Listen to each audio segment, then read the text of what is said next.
Yo quería en primer lugar decir algo sobre una relación que me surge del título de esta reunión. Dos palabras claves del título. Por un lado la palabra diálogo y por otro lado la palabra horizonte. Diálogo mezclado con horizonte supone no diálogo sobre la fotografía, sobre lo que pasó ayer, sobre lo que pasó hace una hora. Se puede dialogar sobre eso. Pero diálogo con horizonte supone colocar los temas en una perspectiva más amplia. Y me inclino mucho por esta idea de diálogo con horizonte, porque he estado leyendo dos libros que recomiendo mucho. Ya van a llegar, todavía no han llegado, pero ya están en Madrid. Los compré a pasar hace 24 horas por el aeropuerto de Madrid. Y son dos libros que ayudan a pensar algo que creo que tenemos que pensar todos. ¿Qué es lo que ocurre cuando no hay diálogo? Cuando se termina el diálogo. Y a veces el diálogo se termina porque no hay horizonte. Uno de los libros está escrito por un autor que es a la vez libanés y francés, Amin Maalouf.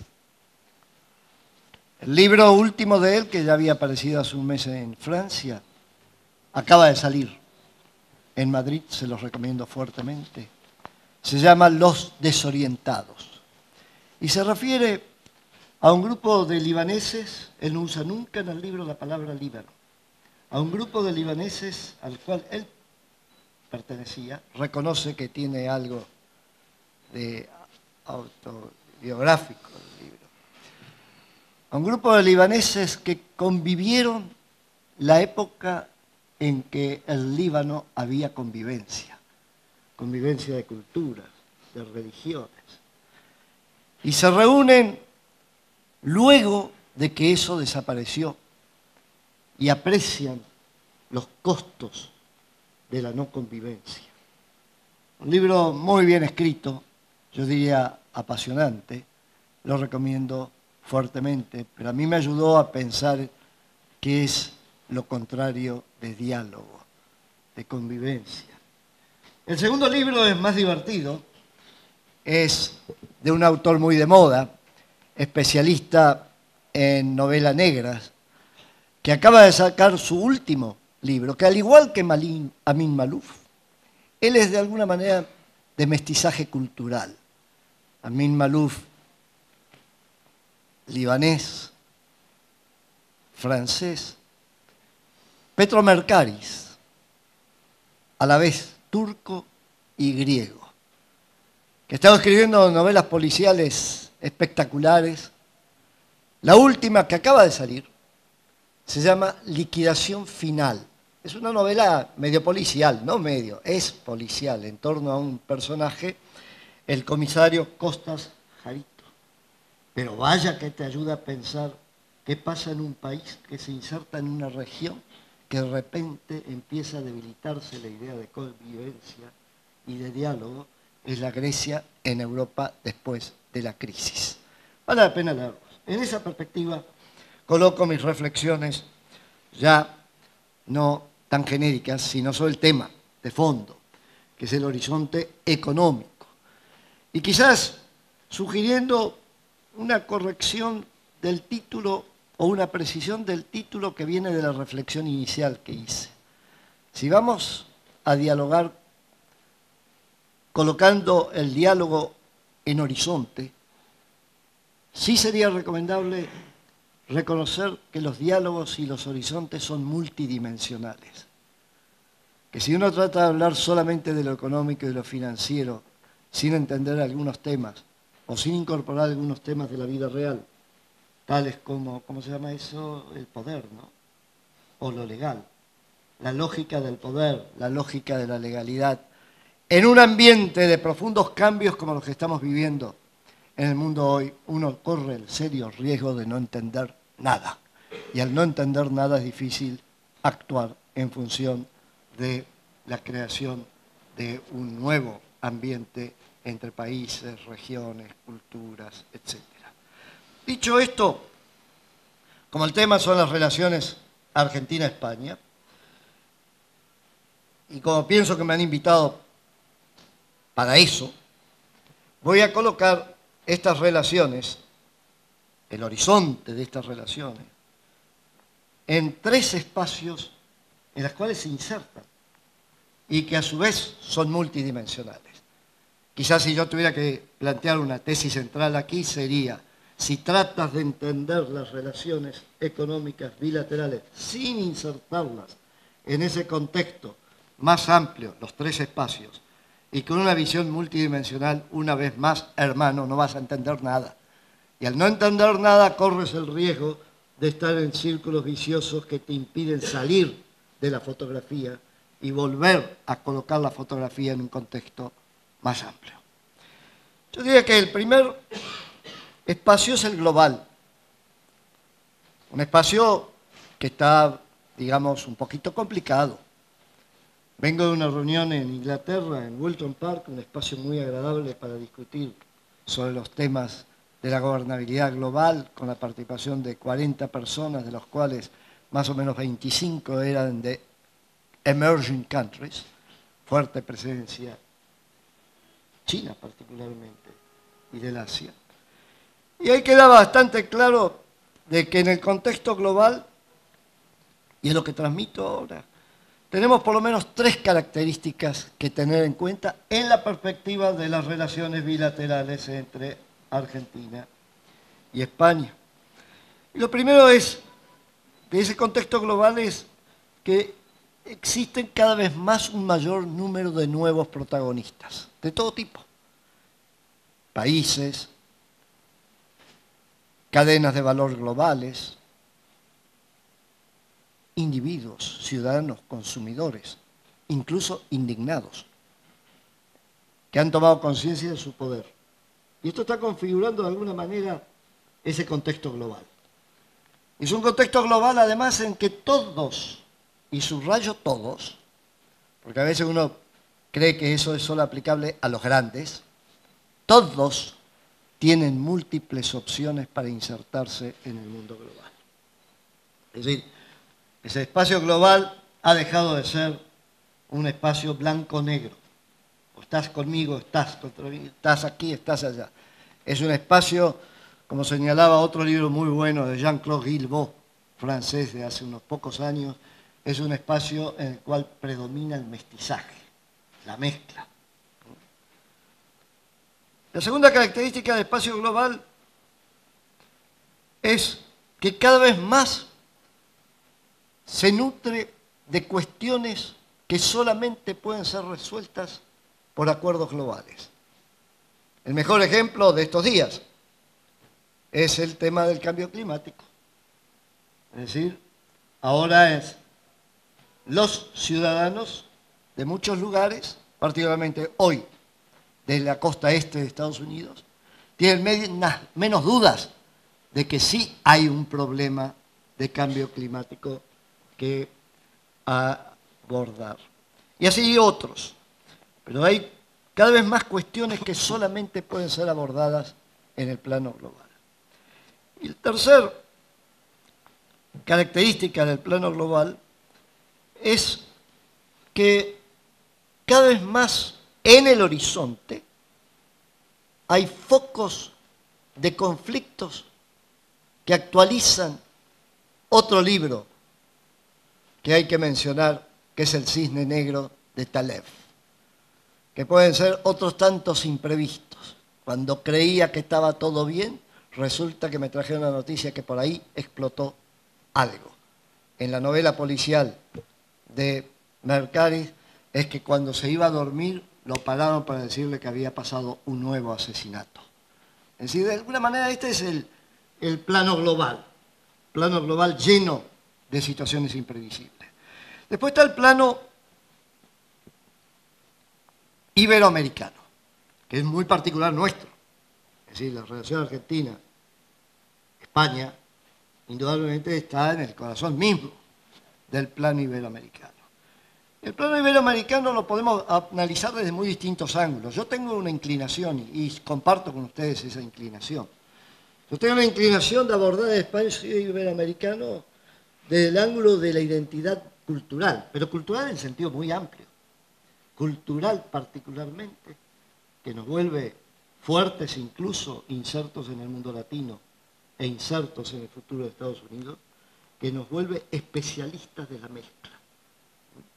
De el andaluz en adelante, aprendimos a mezclar. Vaya que hemos mezclado cosas y gente en nuestro país.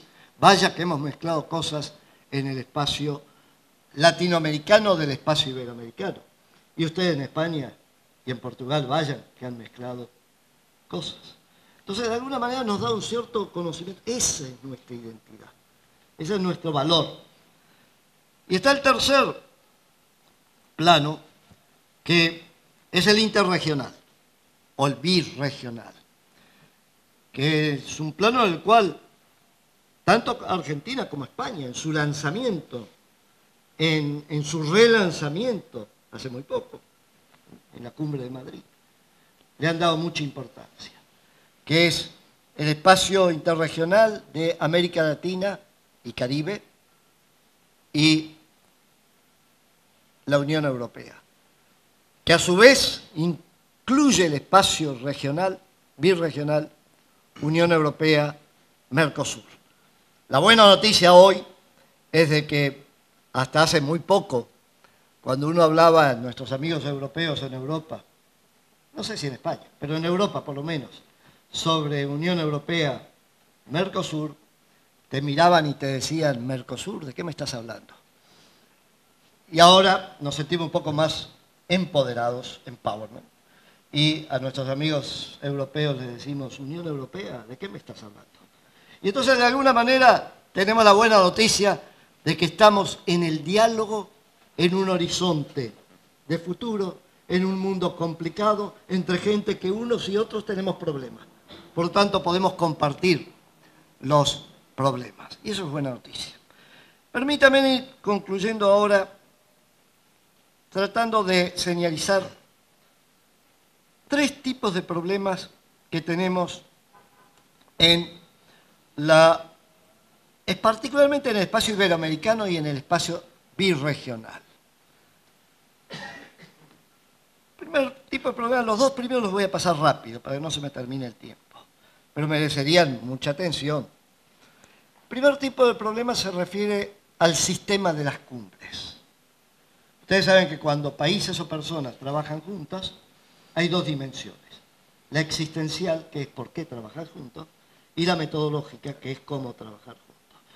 Y me da la impresión de que tanto en el espacio birregional como en el iberoamericano, estamos por momentos confundiendo problemas que tenemos en el cómo trabajar juntos con la razón de ser de nuestro trabajo conjunto. Y ahí hay que hacer algo.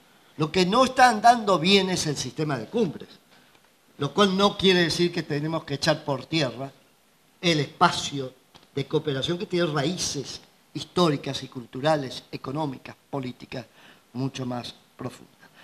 El segundo tema es el de las agendas de cooperación interregional, birregional, iberoamericana, y que por momentos sufre de defectos metodológicos. Lo que uno está observando en los 2 espacios, que el sistema de cumbres lleva a agendas supercargadas, que se dirigen a todos los problemas de la humanidad. Cuando uno lee las declaraciones finales de las cumbres, uno queda mareado. Y uno se pregunta, ¿y es que los presidentes o jefes de Estado no habrán quedado mareados también? Porque está todo. Las agendas son excesivamente amplias. No que no tengan temas relevantes, son todos relevantes, más que relevantes. El problema es que no privilegia temas. Y es ahí donde quisiera centrarme en la última parte de mi comentario, en lo que son los núcleos duros, en términos de países y en términos de temas, de esos 2 espacios en el cual se inserta la relación Argentina-España. Y lo interesante es de que en los 2 espacios Argentina y España han estado y están en el núcleo duro. Es decir, han estado en la invención de la criatura. España jugó un papel clave en el lanzamiento de la idea de una relación birregional, Unión Europea-América Latina, Unión Europea-Mercosur.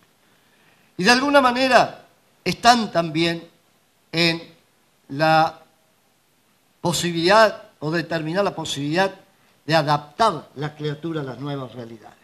Es decir, aquí hay un gran tema de la relación Argentina-España, que hace que no tengamos que descartar los otros componentes del núcleo duro regional en Europa. No imaginaría desatar los nudos sin una participación activa de Alemania, de Francia, del Reino Unido, para tomar solamente algunos ejemplos. Y por otro lado, del lado latinoamericano, más particularmente sudamericano, yo creo que cada vez más tenemos que tener conciencia, no porque sean grandes, no por ningún motivo, sino simplemente porque son el núcleo duro, que es muy difícil entender el espacio sudamericano sin tener en cuenta la relación Argentina-Brasil. Es un núcleo duro de lo que estamos construyendo. Mercosur, por momento, que ha entrado en una etapa de transición hacia un nuevo futuro, es más allá de lo que puede ser el número de países, en características y demás, es el equivalente funcional a la calidad de la relación Argentina-Brasil. Y en los dos países está muy claro que con eso no se juega, que por lo tanto la relación Argentina-Brasil tiene y va a tener que ser preservada en su calidad, y a su vez es una relación que tiene núcleos duros muy conocidos y muy fuertes en el contexto actual. Y finalmente, tres sugerencias sobre donde yo pienso, ya que esto es un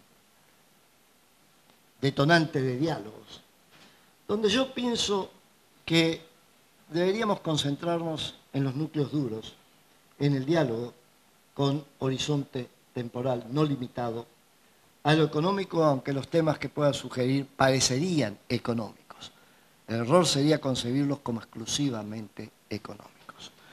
Yo diría que sobresalen tres temas de la agenda de la gobernanza económica global que cruzan por la relación birregional, que tienen que ver, por supuesto, sería imposible que no tuviera que ver con la relación bilateral, y que requieren mucho de pensamiento. Ya que estamos en un ambiente académico, técnico y demás, por momentos, y ya que me pidieron que sea un detonador y yo asumo la función de provocador más que de detonador, por momentos se me ocurre, y bueno, ¿y qué tal si a algún pequeño grupo de expertos no se les pide el que reflexione y hagan propuestas concretas, no académicas, sobre estos tres temas? Pues son tres temas que van al núcleo duro de los problemas. El primero es el de la adaptación de las reglas de la OMC a las nuevas realidades del comercio internacional. ¿Y por qué va al fondo del tema? Y va al fondo del tema porque hay mucho ruido en cuanto yo protejo, tú proteges. ¿Y qué significa proteger hoy en día? ¿Qué estamos protegiendo? Y que no será que, como ha señalado muchas veces Danny Roderick, ese profesor de Harvard tan dedicado a los temas del desarrollo, ¿no será porque las reglas de la OMC son obsoletas? ¿No será porque vienen de un mundo como el GATT, que ya no existe más? Y entonces se bloqueó la posibilidad de válvulas de escape, de forma de aflojar la tensión cuando las cosas se vuelven complicadas en el plano interno. Ese es un tema que yo creo que merece reflexión. Y junto con ese tema, dentro de la adaptación de las reglas de la OMC, está el tema de las reglas sobre regionalismo. Regionalismo es el nombre elegante que le hemos puesto a los clubes privados discriminatorios. Y hay un club privado discriminatorio que está surgiendo con potenciales efectos de fragmentación en nuestra región y en otras regiones, que se llama el Trans-Pacific Partnership, que está impulsado por Estados Unidos y que tiene el problema de tener, por un lado, alguien que no está, por supuesto, dicen, si quiere participar, participe, pero tiene que aceptar las reglas tal como las hemos definido hasta ahora, particularmente en propiedad intelectual, que se llama China. Y que por otro lado está acentuando la idea, vengo de una reunión en Lima también hace muy pocos días, la idea de que hay por un lado la América Latina del Pacífico y por otro lado la América Latina a veces media complicadota, del Mercosur con Venezuela, todo eso. Y entonces va gestando la idea de algo que dificulta el diálogo y la convivencia. El segundo punto sería concluir el acuerdo Mercosur-Unión Europea, la oportunidad de la cumbre de Santiago. Hay dificultades que provienen de las apreciaciones, para ponerla en forma muy elegante y gráfica, fenicias de las relaciones internacionales. No hay cosa peor, y vengo de ese mundo, que dejarle una negociación multidimensional en manos de los especialistas en comercio. Porque entonces van a acreditar la idea de que es preferible ningún acuerdo que un mal acuerdo. Si lo ves desde el ángulo de lo político, de lo trascendente, de lo que está pasando en el mundo, es preferible un mal acuerdo o un acuerdo incompleto, que luego lo vas desarrollando, que ningún acuerdo. Y acá la solución tampoco es muy complicada. Resulta que, por iniciativa de España, y con el nombre de España, se llama el Acuerdo de Madrid, hay un acuerdo de cooperación económica entre la Unión Europea y el Mercosur, que nunca se le ha utilizado demasiado y que da para mucho. Sugiero releerlo y empezar a hacerse la pregunta, bueno, ¿y si de repente mandáramos el acuerdo más amplio comercial, no sine die, pero un periodo un poco más amplio con instrucciones de flexibilizar el contenido? Y nos ponemos de acuerdo en hacer algo que no hemos hecho en los últimos años, que es utilizar el acuerdo que tenemos concluido en 1995 en Madrid. Creo que es lo que yo recomendaría. Y finalmente, y ahora sí, Nicolás, termino antes que me quites la palabra. Finalmente, el tercer tema, como dije que el núcleo duro del Mercosur es Argentina, Brasil, con todo respeto a mis amigos uruguayos, paraguayos, venezolanos, chilenos, etc. Voy a decir, calificar a este tema como tema quente, tema caliente. Pero cuando uno quiere hacer un diálogo con horizonte de futuro, uno no tiene que quedarse en la fotografía, pero tampoco dejar de lado los temas calientes. Y el tema caliente en nuestras dos regiones, y no me estoy refiriendo al plano bilateral ni a ningún episodio, no, nada de eso. Entre nuestras dos regiones es recrear el marco jurídico compartido para las inversiones interregionales. ¿Por qué? Porque por un lado tenemos un ejemplo de la obsolescencia legal.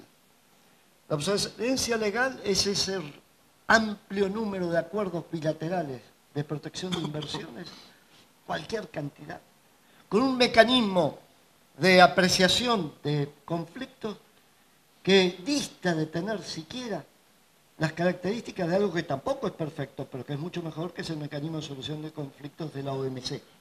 Y me estoy refiriendo al sistema del CIAD. Ahora, resulta que hay un país clave en el Mercosur que dice, los elementos centrales de esos acuerdos yo no los acepto. Y lo dice el Congreso, que es Brasil. Por tanto, quizás ha llegado la hora a repensar todo esto. En el ámbito de la relación birregional, hay muchas formas de repensarlo, muchas formas de imaginarlo. Y yo creo que la protección de inversión es fundamental. Y quizás, ¿por qué no? Podríamos pensar, hacia futuro, por supuesto, pensar una forma de vincular el tema de la protección de inversiones a algo cada vez más caro para los protagonistas individuos, ciudadanos, consumidores, trabajadores, indignados de las relaciones internacionales, que es el tema de la responsabilidad social. Es decir, hasta qué punto el tema de protección de inversiones no debería estar particularmente referido a las empresas que adoptan códigos de conducta de responsabilidad social. Es una idea, pero es un momento de plantear ideas y no quedarnos pegados al debate sobre la fotografía. Estas serían mis sugerencias provocativas. Gracias. Muchas gracias.